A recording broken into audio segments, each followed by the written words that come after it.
안녕하세요, 구독자님들. 더 나은 삶을 향해 언제나 함께하고 싶은 김알TV입니다. 이번 시간에는요, 조금은 무겁지만 시세 보는 눈을 키우고요, 앞으로 흘러갈 경제적 상황을 생각해보고 경제적 기근을 대비하기 위해 꼭 필요한 시간이 되었으면 좋겠습니다. 영상이 생각보다 길어지면요, 1편, 2편으로 나눠서 편집할게요. 어떻게 될지 모르겠네요.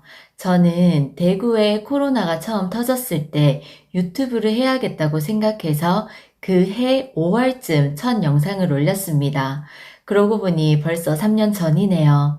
처음에는 유튜브를 통해서 구독자님들을 뵙는 것도 조금 어색하고 낯설었어요. 그래서 어려운 부동산 용어를 쉽게 설명해 드리고 이해하기 힘든 정책들을 쉽게 이해하실 수 있도록 도와드리는 채널이 되고 싶었습니다.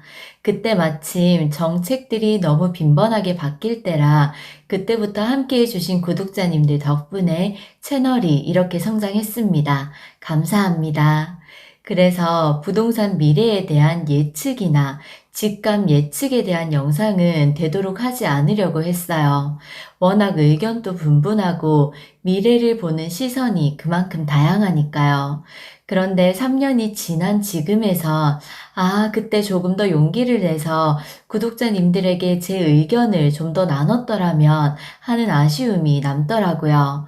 그랬으면 무리하게 영끌해서 투자하신 분들이 조금이나마 없었을까 하는 아쉬움이 남아서 지금부터 경제 흐름에 대해 소신껏 이야기해보는 시간을 가져보려고 합니다.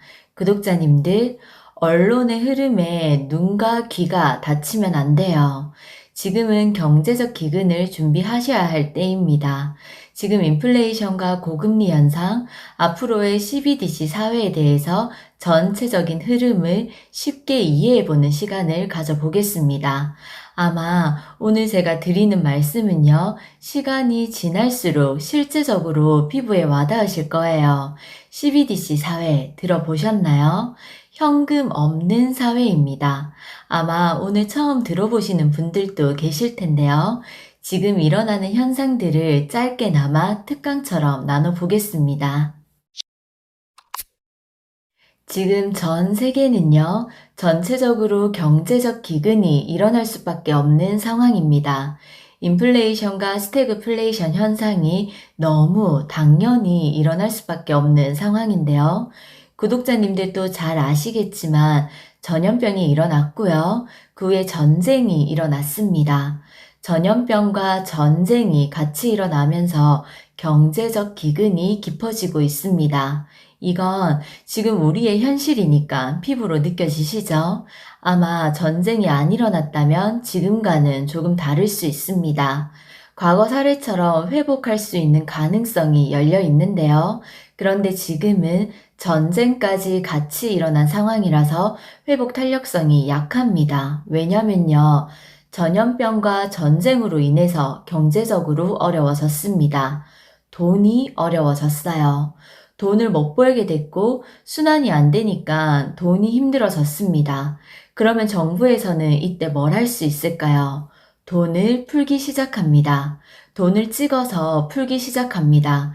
그래서 우리 한참 코로나 시작됐을 때 어땠어요? 시중에 돈이 많아졌습니다. 시중에 돈이 많아지니까 부동산이랑 주식이랑 자고 일어나면 쭉쭉 올라가는 시기였죠. 정부가 우리에게 돈을 주기 시작하면서 돈이 많아졌습니다. 그러면 좋을까요? 자, 생각해 보세요. 100원으로 사탕 10개를 샀습니다. 그러면 사탕 1개는 얼마예요? 10원이죠. 사탕 1개를 10원 주고 샀습니다. 그런데 돈이 많아졌어요. 돈을 많이 찍어냈습니다. 그래서 100원이 된 거예요. 사탕은 똑같이 10개고요. 그럼 사탕 1개의 값은 어떻게 되죠? 1000원에 10개니까 1개에 100원입니다. 자, 사탕 1개에 10원 하던 것이 이제 1개에 100원을 줘야 살 수 있습니다. 물가가 상승했습니다. 그런데 정확하게 이야기하면요. 물가가 상승한 것이 아니라 돈의 가치가 하락한 거죠. 이 개념이 있으셔야 합니다. 중요합니다. 그래서 베네수엘라가 어떻게 됐어요? 돈이 넘쳐나서 돈이 휴지 조각이 됐잖아요. 돈의 가치가 하락되기 시작하면요. 돈의 가치가 점점 사라져서 휴지 조각처럼 됩니다. 그럼 어떻게 되겠어요? 나라가 흔들리기 시작하고 경제가 무너집니다. 돈은 넘쳐나는데 경제적 기근이 심각해서 극단적인 선택을 하시는 분들도 나타나고요. 나라가 무너지기 시작합니다. 그럼 정부에서는 이걸 가만히 지켜보면 안 되겠죠. 이때 정부에서 하는 일이 다시 돈의 가치를 올리는 일입니다. 돈의 가치를 올리려면 어떻게 해야 될까요? 네, 지금처럼 금리를 올리면 됩니다. 금리를 올리면 돈의 가치가 올라갑니다. 자, 이것도 이해해 볼까요? 우리가 은행에서 돈을 빌렸어요. 은행에서 돈을 빌릴 때 이자가 올라가면 어때요? 돈의 가치가 그만큼 올라가죠? 그래서 나라에서도 돈의 가치를 올리기 위해서는 금리를 올리기 시작합니다.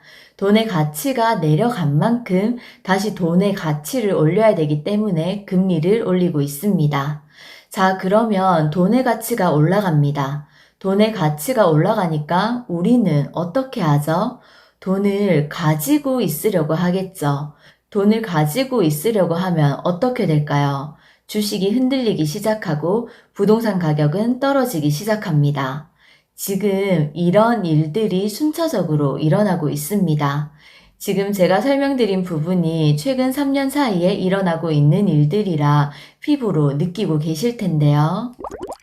자, 그러면 지금까지 이런 수순을 밟아서 왔습니다. 앞으로는 어떻게 준비해야 될까요? 앞으로는요, 정부와 현금을 보유하고 있는 1%의 사람들은 어떤 그림을 그리고 있을까요? 계속해서 볼게요. 결국 경제는요, 정말 크게, 더 크게, 시선을 크고 넓게 보시면요, 결국 경제는요, 한 사람이 모든 걸 좌지우지할 수 있는 영역입니다. 바로 돈을 많이 가지고 있는 사람에게 그 열쇠가 있습니다. 자, 그래서 결론은요. 돈은 한쪽으로 몰릴 수밖에 없는데요. 또 그 체계를 한번 생각해 볼게요. 현금을 아주 많이 보유하고 있는 사람이 있습니다. 그 사람이 돈을 푸는 거예요. 돈을 풀면 어떻게 되죠? 돈의 가치가 내려갑니다. 돈의 가치가 내려가니까 당연히 다시 돈의 가치를 올리기 위해서 금리를 올립니다. 그러면 부동산과 집값이 하락하기 시작하겠죠. 그러면 이때 돈 있는 사람들이 또다시 사들이고 투자를 합니다. 그렇게 다시 또 돌리고 반복을 하는 거죠. 이렇게 한 번씩 경제적 쓰나미가 크게 오고 나면요. 돈이 한쪽으로 몰리기 시작합니다. 그래서 돈만 가지고 있으면요. 돈을 풀어서 돈의 가치를 하락시킬 수도 있고요. 돈을 묶어서 다시 돈의 가치를 올릴 수도 있습니다. 자, 이렇게 계속 올렸다가 내렸다가 반복하면 힘든 사람은 누가 될까요? 누가 피해를 볼까요? 그 피해는 다 고스란히 우리 국민들이 받게 됩니다. 왜냐면요.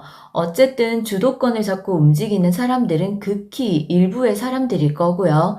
그걸 모르는 대다수의 사람들은 언론의 통보에 의해서 언론에서 보도되는 대로 잘못된 정보를 듣고 휩쓸리게 됩니다. 그래서 너도 나도 지금이라도 막차를 타야 한다며 잘못 팔기도 하고 있는 돈 없는 돈 다 긁어 모아서 대출을 받아서 투자를 하기도 합니다.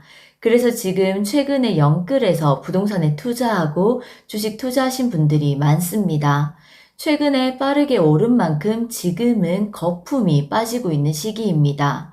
왜 지금 거품이 빠지고 있을까요? 코로나가 끝나고 금리가 올라가기 시작했습니다. 금리가 올라가니까 지금 금리 때문에 다들 너무 힘든 시기를 보내고 있습니다. 이런 식의 패턴으로요, 경제적으로 지금 당장 하루 먹고 사는 걱정, 하루 버티는 걱정이 커지다 보니까요, 사람들의 마음이 어떻겠어요? 너무 힘들고 돈이 싫어지겠죠. 이런 체계가 무너졌으면 하는 생각과 인식이 생기게 됩니다. 다 같이 파산하고 다 같이 죽자는 마인드가 생깁니다. 이게 곧 불평등이라는 단어로도 이어지고요. 그래서 이런 경제적 기근, 인플레이션, 스태그플레이션, 고금리, 이 모든 것들을 끌어내려면 무엇이 필요할까요? 네, 바로 그게 CBDC 사회입니다. 현금이 없는 사회. 자연스럽게 디지털 사회로 옮겨가는 거죠. 현금이 없으면요, 자연스럽게 금리 문제, 인플레이션 문제, 돈 문제가 해소됩니다. 그럼 CBDC 사회로 안 가고 과거처럼 이 문제가 끝나는 날이 오지 않을까요? 희망을 가져보면 안 되냐고요? 저는 이 부분에서 생각이 조금 다릅니다. 이제는 이 문제가 더 이상 끝날 수 있는 문제로 보이지가 않습니다. 바로 전쟁과 전염병 때문인데요. 원래는요, 그전에는 왜 가능했냐면요. 지금처럼 금리를 올리잖아요. 이론적으로는 그러면 돈의 가치가 올라가기 때문에 인플레이션이 잡혀야 합니다. 그런데 지금 발목을 잡는 것이 전염병과 전쟁으로 수입과 수출이 원활하게 되지 않습니다. 그래서 단순히 금리를 올린다고 해서 경제적인 상황이 바뀔 수 있는 상황이 아닌 거예요. 왜냐면요, 전쟁도 그렇고 많은 전문가들이 또 전염병이 온다고 합니다. 전염병과 전쟁이 이어지면요, 금리가 올라간다고 해서 돈의 가치가 다시 상승하는 게 아닙니다. 왜냐면요, 원자재들이 사라지니까요. 수출과 수입을 못하니까 기름이 너무 귀하고요. 그래서 가격은 올라갈 수밖에 없습니다. 우크라이나를 통해서 만들어졌던 가스나 밀도 사라지고 있으니까요. 당연히 또 가격이 올라갈 수밖에 없습니다. 그래서 어떤 현상이 계속 일어나죠? 금리는 금리대로 올라가고 물가는 안 잡히고 물가는 물가대로 올라가는데 월급은 그대로입니다. 국민들이 지금 전 세계 사람들이 너무 힘들어지고 있습니다. 그래서 사람들의 마음에 이 시스템에서 벗어나고 싶은 갈급함이 폭발할 때 누군가가 짠 나타나서 우리 CBDC 사회로 들어갑시다 라고 한다면 너무 솔깃하겠죠. 그렇게 자연스럽게 현금 없는 사회로 넘어갑니다. 모든 현금은 사라지고 현금 없는 사회가 되면요, 당연히 금리 걱정이 사라집니다. 우리나라는 IT 강국이죠. 인터넷도 빠르고, 그래서 지금 전문가들 사이에선 우리나라가 앞장서서 현금 없는 사회로 들어가자라는 말도 나오고 있습니다. 지금 우리를 힘들게 하는 금리부터 모든 인플레이션 현상들을 막을 수 있으니까요. 구독자님들, 지금 이게 바로 우리에게 일어나고 있는 일입니다. 현금 없는 사회가 오면요, 어떻게 될까요? 지금 너무 힘드니까 막연하게 좋게만 느껴지시나요?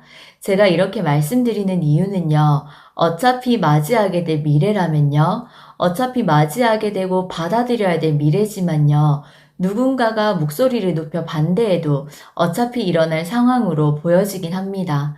그렇다면 우리가 지금 할 수 있는 건 뭘까요?